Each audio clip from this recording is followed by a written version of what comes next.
This is The Rumor Report with Angela Yee on The Breakfast Club. So listen up.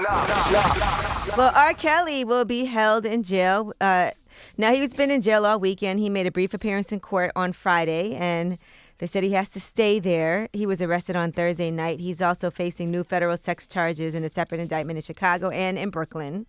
So he is already facing state charges in Chicago for alleged sexual abuse and other crimes that all involve underage girls and young women as well. It's over for Kelsey. Also turned over over 20 underage sex tapes.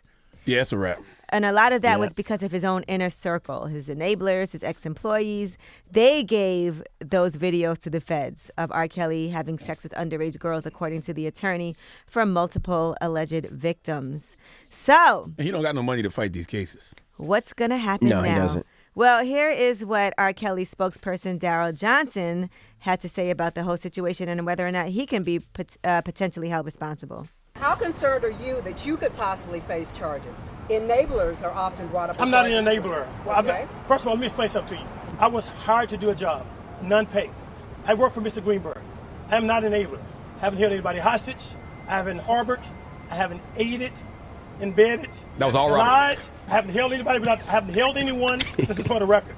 That's exactly what he's saying. I didn't do any of that. That was all Robert. All right? I'm just working for somebody else. That's okay? his publicist? Who is he? He's a spokesperson. So I guess like his PR person, spokesperson. Well, that guy should have told Mr. Greenberg or whoever he just said just now, like, Mr. Greenberg, I can't take this one. Nope. Right, it's out of my hands. It's above above me me. now. Okay? Now, there's a lot of other cooperating victims and former enablers out there who are ready to testify against him. So they said they have a very strong case in Brooklyn.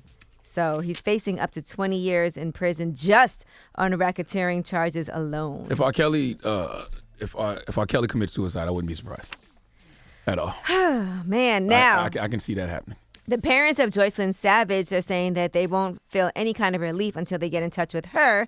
There were rumors that both Joycelyn Savage and Azriel Clary have gotten kicked out of R. Kelly's apartment in Chicago that he has inside the Trump Tower, but they said they are A-OK.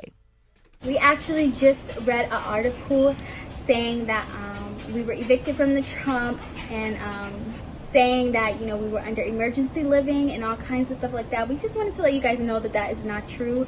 We are here. We are at the Trump. And, Joy's parents are all over social media. Yeah, they know where I'm at. Well, they're going to pop up soon because that money's about to dry up. So the That cribs money are about is to go dried. on. That money is gone. They're still at the Trump, They're though, gonna somehow, take. They're some way. gonna take that apartment. From They're going him. to take that apartment, cars, anything that he owns, they're going to take away. So they're going to pop back up. I mean, it's going to be interesting to see how this R. Kelly saga ends officially. You know what I'm saying? Because I feel like the ending is coming near. I don't think he's going to ever do a day in jail because I think that he's going to clock He's in out jail before right then. now, but you think he's gonna end up just? I think he's going to commit suicide. Ooh. That's just, me. You All don't think right. so, Steve? Yeah. Now let's want a pool? discuss, You want to do a pool? To the pool. Yeah, I don't even want to put that out there. I don't want to say that. I really don't care what happens when the man and rape young chicks and peed on them. Like, how am I supposed to care about it? So y'all want to get the pool started? I'm not messing with you. I ain't going that far. I don't want to talk about killing oneself. I ain't going that far. All right, now Jermaine Dupri. We talked about the comments that he made to people last week when he was talking about female rappers. I feel like they're all rapping about the same thing, and I don't think they're showing us who's the best rapper. It's like strippers rapping. I'm getting like, okay, you got a story about you dancing in the club. You got a story about you dancing in the club. All right, who's going to be the rapper? At some point, somebody's going to have to break out of that mold and just show us, talk about other things. All right, well, he got a lot of calls, DMs, angry tweets, and other messages. He said these messages said, I am a major gatekeeper in the hip-hop world. Why don't I invest in a female who is out here hustling and making a name for herself? He said, I decided to create this so-so deaf female cipher. Details coming soon.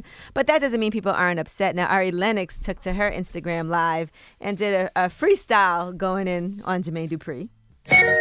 This legendary looking and tragic. I'm offended, defended. Forgives men have dominated this rap itch with sexist lyrics that women boxing and doubting. Promoted atmospheres, very few rappers were allowed. To me, it seems like you hating. Seems you don't like how that queen takeover tasting. How Meg got the summer bacon. But we rose up so fearless. You had the amazing teacher Nada, but you slept on her half the way like it was Devil Wears Prada. Ari is way better than that. Okay. But she's just having fun with it. Yeah, that freestyle didn't sound Yeah. too great. Yeah, I can't even understand what she's saying. Like, that's not how you should have replied to Jermaine Dupri. I think she was just having She fun. was just having maybe. fun on her Instagram Yeah, 'cause Live. she but sounds I'm way better than saying- that. Yeah, and that's if Jermaine Dupri is basically saying female rappers need to step their game up, you shouldn't reply like that. Like, Ari's way doper than that. Well, Ari Lennox, speaking of which, the Revenge of the Dreamers 3 album opened at #1 on the Billboard 200 chart. Of course, you know she's on that. So Congrats to the congratulations to Dreamers. them on that. 115,000 equivalent album units in the United States. All right, I'm Angela Yee, and that is your Rumor Report.